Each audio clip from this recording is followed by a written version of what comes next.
recording, and thanks again.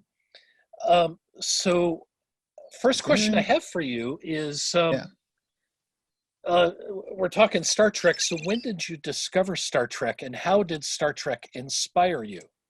Oh my God. Well, I discovered Star Trek when I was 5 or 6, maybe 7 years old. I grew up in Brooklyn. My parents actually went home from their honeymoon and watched, I think it was like The Man Trap or something. I forget which episode. They've been Trek fans forever. So they turned it on for me. It used to run on Channel 11 in Brooklyn. Used to get a little Domino's pizza, and I used to watch it during the summers. Probably watched every episode 6, 7, 8 times. I had my favorites like Space Seed and things, but I don't know, it inspired me actually to probably be part of NASA. I think it inspired me for space exploration, and I was interested in the continuing mission that they had. I didn't do that, but I had good intentions, at least till I was a teenager. Well, what inspired you to work in television and film, and how did you get involved with that?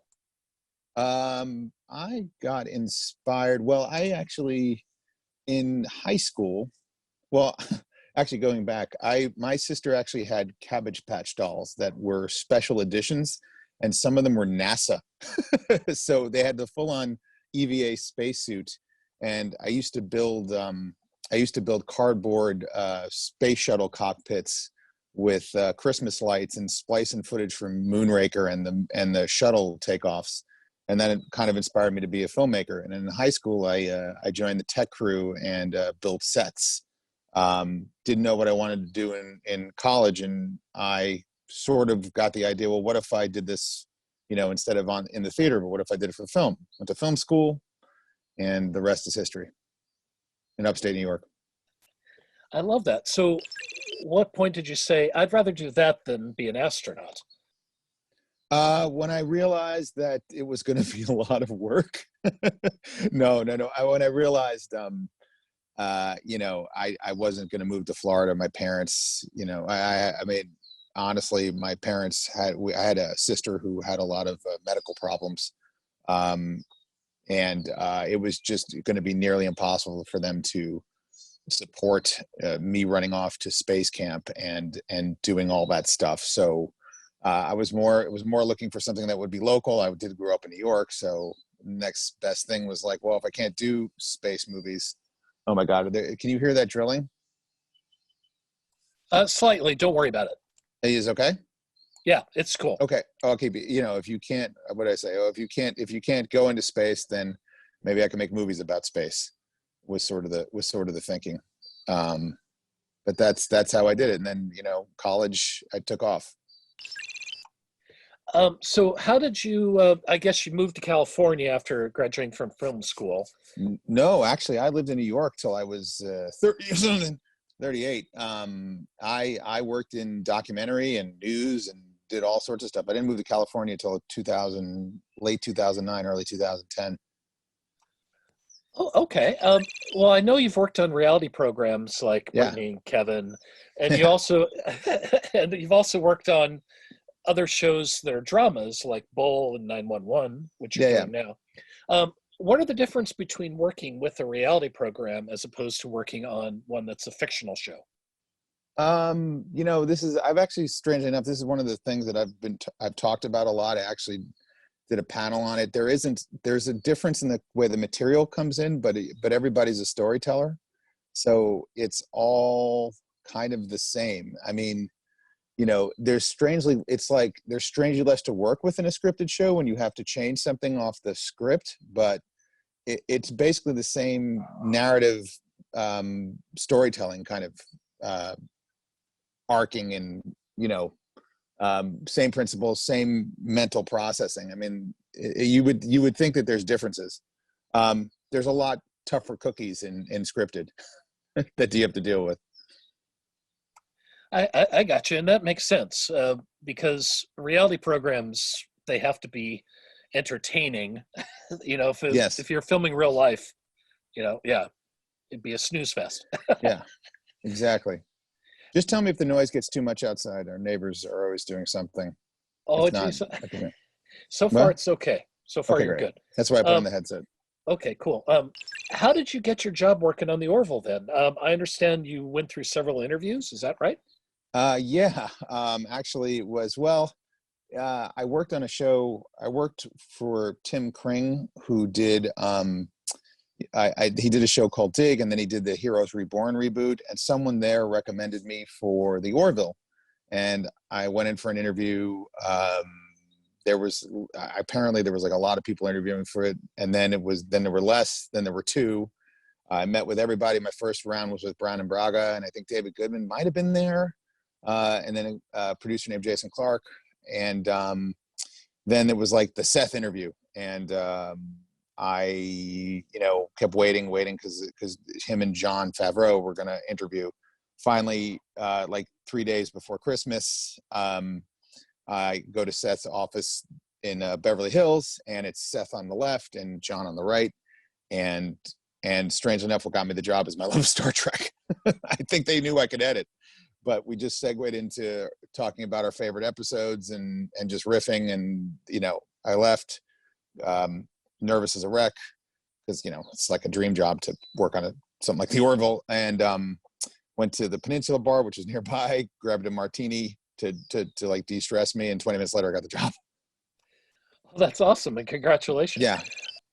So what do you think? Well, you said you grew up watching the original series.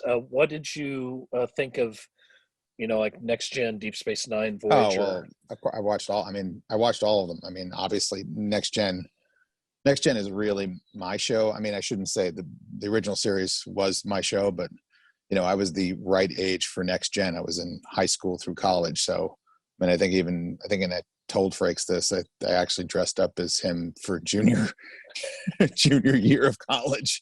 I'm still looking for the photo to burn it, but there's the photo of me out there and my friend who played Data. Somewhere it's going to pop up someday. But yeah, no, Next Gen's my bag. I mean, of course I love Voyager. And Deep Space Nine. The thing is that I started working towards the middle of those seasons, and it got harder and harder to sort of like sit down and watch. So I work long hours in my industry. So my record with them is spottier. I've caught up on all the major episodes and I've gone back, but like Next Gen, I've seen, every episode like half a dozen times. So, not all the movies. Yeah, I was going to say I went to a costume wedding as Riker, and my wife went as Troy. So that's impressive. She's your Imzadi. Very nice. Exactly.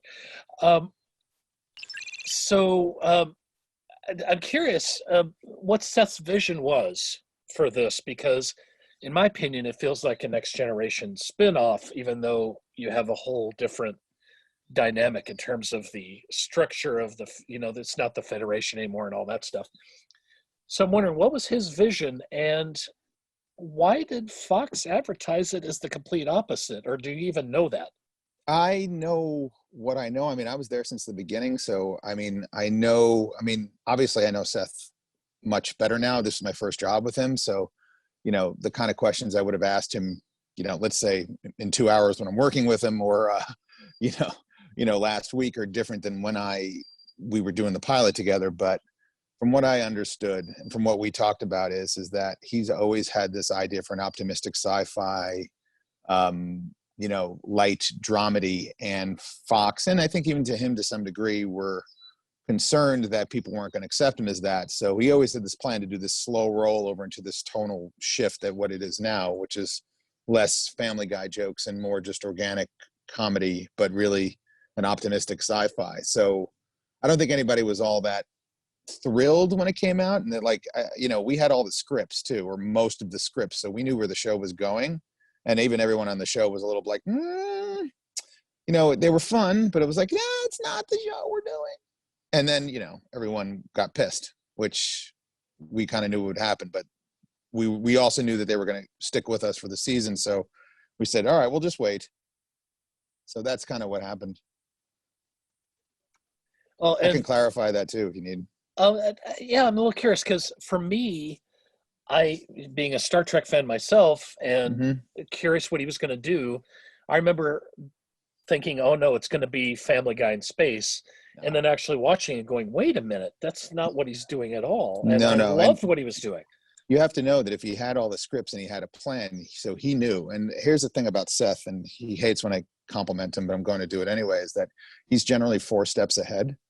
And sometimes, even the smartest of us that he works with are 2.5 steps ahead. I'm not trying to say that like I'm any genius, because I'm not, but he's still a step and a half to 2 steps ahead of everybody. And then you go, oh, that's what you were thinking. Oh, of course, the thing I was arguing about, that makes sense. And he's always right. I mean, almost all the time. And so he knew that if you just gave it a chance and people had time to adjust, that they would be able to accept this tonal shift. I mean, I always thought, I wouldn't say cringeworthy, but I always thought it was like these jokes would take you out of the moment. They were funny as hell, but they would just like shift out. And then I cut Priya and Frakes directed it. And I was like, that to me, I know that, there was stuff in the other episodes, about a girl, I knew that was going to land, but Priya was, to me, was starting to become the balance, where the whole thing with Isaac and Scotty, AKA Gordon, were, that all the jokes were based in character-based moments, and it actually brought it back to the bigger theme. So, that he had a plan, unlike the silence. Well, what I was going to say is, by the time you got to season 2 in Identity, yeah, holy crap! I mean, seriously. Oh well, great stuff. Well, that's another one where we knew, and for various reasons, a small contingent of us were working out of New York, trying to finish up the shows, and we basically sat in a big hotel room with our Twitter feeds open, waiting to see what people, because we've been waiting for this for a long time, and it was like burning rush to the end. And so, yeah, that was kind of fun to see people sort of like finally go, oh, okay, I get it now. Well, the episode where I finally went, I love this so much, is the one with Janelle, and you find out what she really is. His girlfriend really is. Talea. Talea. Yes. Thank you. Sorry. Yeah. Sorry, I don't know why. I mean, well, she was Janelle. Janelle. Yeah, she's Janelle. Yeah. Stellar cartographer. It was shameful of me that it took me a second. I was thinking of season 1. I was thinking of Listella, which was the majority rule. Listella. Oh, that's a good one too. But yeah. You guys are amazing what you're doing. So I just want to say thank you for that. Thank you for taking the time to watch it. You're the one giving up your free time. This is my job. Well, I'm curious about your job because yeah, I'm a writer myself, and writing means I sit in front of my computer and I sit by myself for hours and hours, and Kermit and Pinky keep me company. But you work with a group of people all focused on a common vision, which in this case is Seth's vision. So I'm curious. Yes. As your role, you're an editor, now you're an associate producer. Co-producer, actually. Yeah, that's right, co-producer. What does that entail? Well, it's a very interesting thing, because Seth runs the show like a movie, and I mean that as a compliment. He's very involved in all bits of it, and I always think that shows are stronger for it when you have a showrunner that's heavily involved. I think there's a lot of people with a lot of opinions, and you need someone with a creative vision who's going to sort of protect you and the show. So we have to adjust our workflow for that. So, there's a lot of stuff that I've gotten dragged into. I basically do all the things that other people don't want to do or can't do. But I kind of sort of like the creative, I guess I'm the creative supervising editor, producer, and post. I don't necessarily handle some of the logistics like setting up ADR sessions and things, but from an editorial standpoint, I get the stuff in good enough shape so that Seth and I can do a pass together. I'm sort of there to sort of like help John Cassar, amazing producer, director, AP producer, director. If we have second unit stuff, kind of knows into marketing. I mean, I was the Yahoo who stayed up for 4 days and built the museum down in San Diego, which started out a conversation from me and Seth. So it ranges. Primarily my job is to cut picture, but I have a lot of fun, weird, not always fun stuff to do. Does that explain it? It does, but I'm a little curiosity. How much involvement with the cast and crew do you actually have, or is it all mostly with Seth behind the scenes? because we shoot in LA and because our cast and crew are amazing, I have a lot. I mean, this was before the end of the Republic. We'll never all see each other again. You know, we're all going to be in hermetically sealed bubbles. But, you know, I mean, I know the cast pretty well, and they know me. And, you know, I'm on set, you know, I mean, there's a lot to do. So, you know, sometimes even when I have to go to set, I don't want to go to set because I got things I got to do, but it's also fun. It's like being in Disney World. So, but yeah, no, I have a lot of interactivity. I know the whole crew and they know me, which is partly because they're great people, but also because we shoot in LA and, you know, we have 3 stages and, you know, it's a very symbiotic process. So yeah, I mean, I'm very lucky that way. And it's one of the great reasons to be on the show amongst 1,000 others. I hope they can figure out how to make it so things somewhat can go back to normal. Yeah, there's some people above our pay grade that need to, and I'm talking about the studio and Seth and me, and there's some people need to start figuring some stuff out so that we can all be in a plywood room together and start rolling cameras. There was a documentary on Disney Plus that Jon Favreau's doing about Mandalorian. Yes. And he talked about the volume in that rotating giant video screen that's like a giant room. Yes. And I was drooling over that, and I thought, well, maybe other shows should pick up on this too, that, you know, you could limit people that way. But yes. Did you watch closely enough to see where he got the inspiration from? I didn't. Where did you get it from? The Orville. Oh, that's what I was wondering. We had something called the watch out screen. I've explained this before. It's 11,000 pixel screen that we use. We actually supplied him. I actually supplied him with some BTS photos. I don't know if they ever made it into the show. But yeah, it was a great / failed experiment because you can't change your mind, and also trying to render things at 11,000 pixels all the time hampers you. But we used it for interactive lighting and stuff. And a lot of the starscapes you see in season 1 are from the screen, at least on the bridge.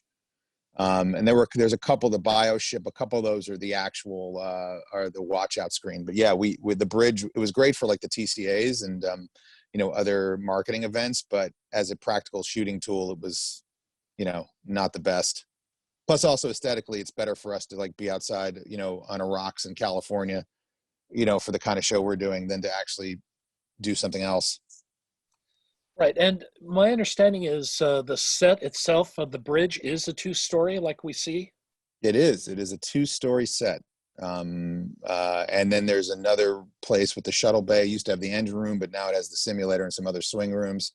And then there's another set of sets that I can't talk about, but it's a big ass ship.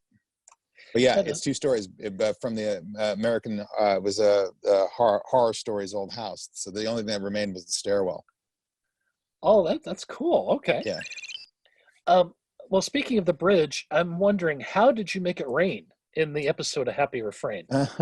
Well, that's a little bit of magic between Brooke, our visual effects supervisor, Brooke Noska, Brandon, a little editorial work from me.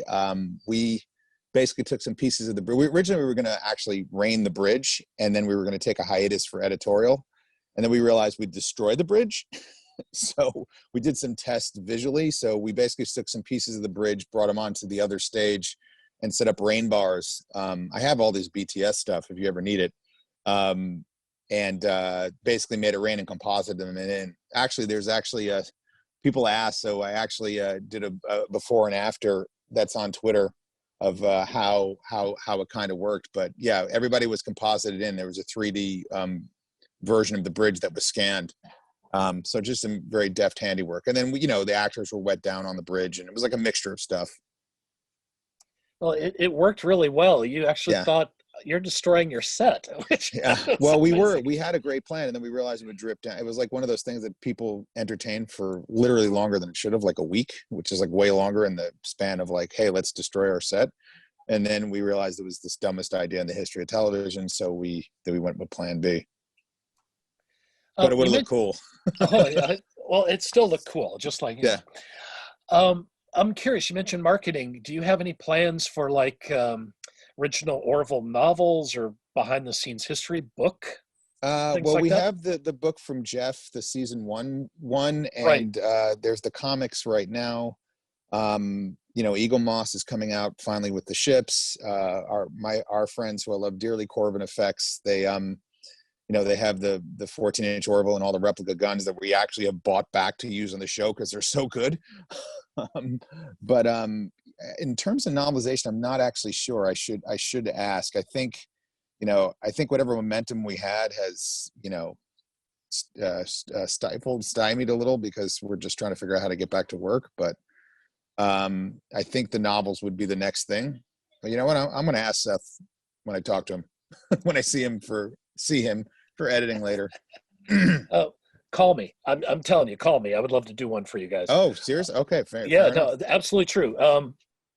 My first book was a guide to all the Star Trek novels that were published. Oh, And you're that kidding. was, no, it was a giant phone book size thing. It was, it covered the 550 novels, and I interviewed 350 people for it. Oh my God, that's And it was amazing. officially done by CBS. So that Yeah. was a Well, blast to do. yeah, it's you know, it gets a little complicated. You know, it just I've learned a lot about how hard it is to get products to the world and the math that goes behind it. You know, the good thing is that we get to go a little rogue because, you know, people just listen to Seth but you know, it's unless you're a Marvel-sized property, which very few people are, or literal Star Wars, you know, you have to pick and choose where you're going to expand into these kind of things. The comics have been really successful, and a novelization I think would be too. But you know, I'm just going to bring it up. It's been brought up before, but it's like I said, we're kind of more in survival mode right now. So, Of course. Yeah. So speaking of that, I'm curious, what does moving the show to Hulu mean for you and the show? uh, it means a lot of great things. It means we don't have to worry about episode length. So the shows are longer, they're more expansive. We've been able to increase our shooting days. You know, there's suggestions of drop dates, but you know, I mean, obviously they try and schedule stuff, but you know, in theory, there's been more time.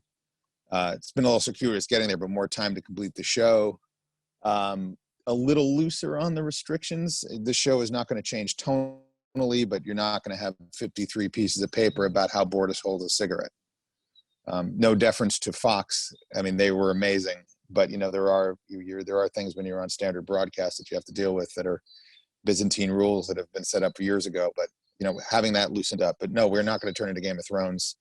You know, people aren't going to running around. You know, saying all the George Carlin banned words and that stuff. But that's the major changes. And also, it's you know. I think people watch it on Hulu anyway, so now they can get it originally. And actually, I'm happy you did that for me personally because I feel like Fox doesn't understand sci-fi. Yeah, I'm reluctant to, you know, and this has nothing to do with being political. I think Fox really, you know, they did a lot of things that they'll never get credit for. You know, I mean, they are a network. They have things. They found a way to give us an extra almost 5 minutes in season 2. You know, so we weren't standard broadcast in season 2. We were almost 48 minutes long. You know, they you know, Fox and Seth had a really good working relationship. A lot of that was Dana Walden and a million other people, Gary Newman, a million other people I'm missing. So yeah, I just think that it's hard to let things breathe, you know. I mean, it was the power, you know, of Seth that probably allowed it to stay on as long as it did, just to give it a chance. But and then it proved itself. But yeah, it's, you know, I'm happy being on a streamer. Not, you know, so it's definitely a little bit of a different vibe. Well, and I'm excited to see season 3. So are we. Whenever that exactly. Now, I have to say, I talked to Doug Drexler and I talked to Brian Yes. Braga, and they both said to me that and separately, without even me asking, they said season 3 will blow my mind. Yeah, I don't want to oversell it because I'm the one who has to make it physically. No, it is. And we're repeating ourselves by accident by saying it's a little movie every week, but it is. And the episodes are bigger. The core of the tone is still the same, but there's just more. It's bigger. It's more expansive. I don't want to like blow the NDA of it, but it's the movie version of the show. But you know, we're going to continue storylines. I think you're going to love it. I mean, the first episode is almost complete. There's some little bits we need to pick up. Hope, you know, if we can, but it's pretty impressive. Not because I worked on it. It's just like, if I was a fan, sometimes I wish I didn't work on the show so I can actually just watch the show. Pretty excited. I'm excited. I'm looking forward to it. Does Hulu plan to do them once a week once you're ready to go, or is it going to be like a dump, like no, all of them once? I think there's still the discussions. It'll either be once a week or a couple episodes, then once a week. No one has any plans to break that format. We need the time anyway. But no, that's our show works best that way, and no one wants to mess with that. So they've been really agreeable. I mean, that's what Handmaid's Tale does. And you know, it's like it's not unprecedented, and it happens to be a feature, not a bug of our show. So good. I'm glad to hear that, because I was a little concerned about that. No. Good. So I'm curious, I know you're not in the Directors Guild, but do you see yourself directing someday? I did at one point. That's a longer conversation. That's going to bore everyone about what it's like to get into the DGA. I was a little late to the scripted game, and there's a lot of people in front of me, and I'm really good at posts. So I would probably see myself continuing on this path. You know, this sort of producer editor thing is sort of a new thing. Me and some of my friends are slowly sort of making this position as more large showrunners shows need them. So if ask me again if it was 1982, I might have given you a different answer. But I mean, you know, there's just people who are more experienced, more talented, more talented. I'm kidding. But have bigger resumes, and it's, you know, there's more, ironically, there's more directors than work. So, you know, and the DGA might differ, might tell me something else, but that's my opinion of it. So I'm probably going to stick with this. Okay. Well, and I have to say, as a fan, you're doing an amazing job. So thank you. Thanks. Well, I'm a fan too, so it made it easy. So speaking of fan, I'm curious, of The Next Generation, what is your favorite episode of that series? The Next Generation, probably, there's ones that always pop up. Cause and Effect is one I love for inexplicable reasons. Also, I think Brandon directed that. I mean, obviously, I love all this. You know, I love the Yesterday's Enterprise.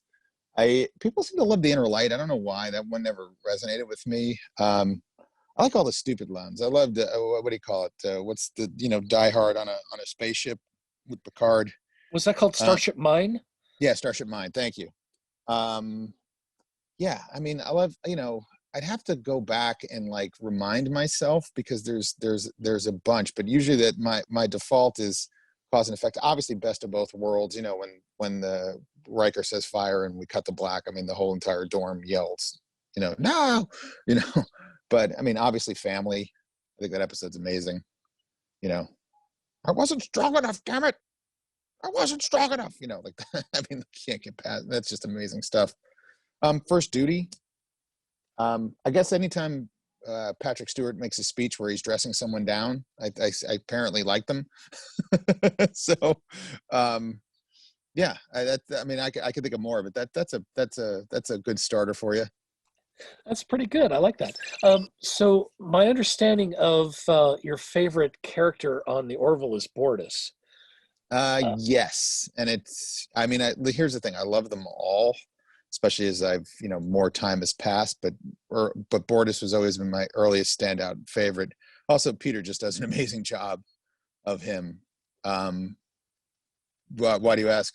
I was just curious because, you know, I liked him until he started smoking. But oh yeah, I know, everyone does. No, I mean, you know, I can say great things about all of them. I mean, I think Penny is like the backbone in some ways because of her, not only her relationship with Mark, aka Isaac, but like, you know, when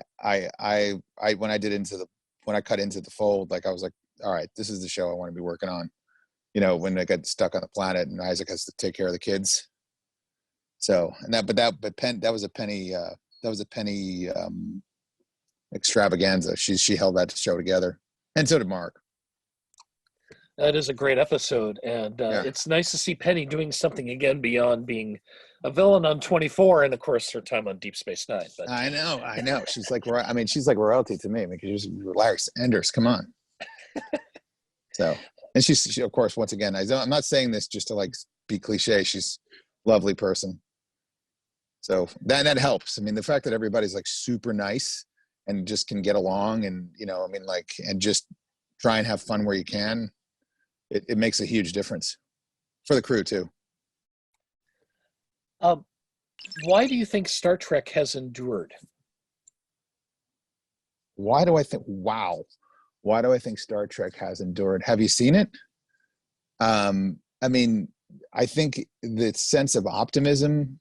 I also think it's retellable characters that you just feel like you get to know when you watch the show. It's endlessly quotable. I mean, from a tech standpoint, nothing's going to beat the Reliant or the Enterprise or, the engine room from TNG. It's just like, it's the kind of tech you want to embrace. I do go back to this, sense of a non-dystopian future, and where people get along. I think there's a lot of it brings people a lot of hope, and it brings, I usually feel warm and fuzzy inside after I'm done with an episode. Even the ones that don't end on a moral. Are you still there? Sorry, I disappeared for a sec. Could you re-answer that question? I apologize. My system. How much of it should I just do it again? Please, and I apologize for that. Oh, wait, hold on. Wait, hang on one sec. There's some people. Let me just wait 1 sec. Oh, sure. That's fine. And, man, I got to figure out what's going on my end, because this is supposed to be working. Yeah.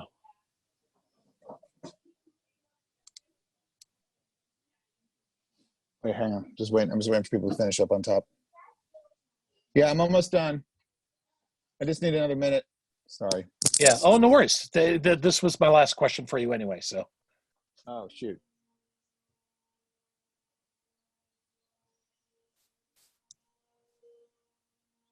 Sorry, can you hear it? Of course, the one now got really noisy. Can you hear that noise?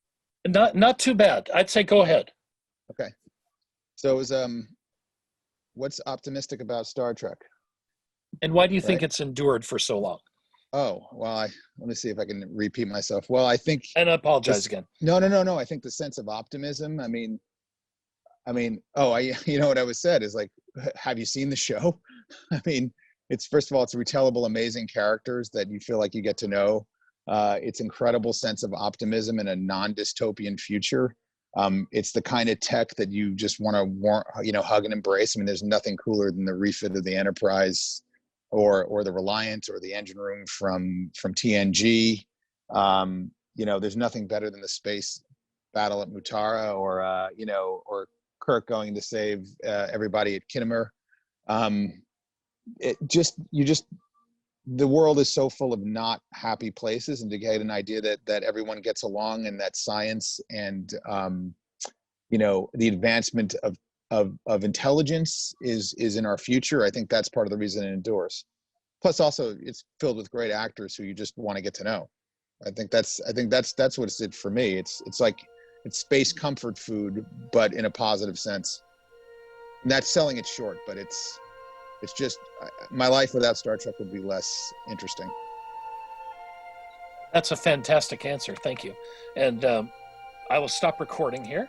Oh, okay. Sorry about all the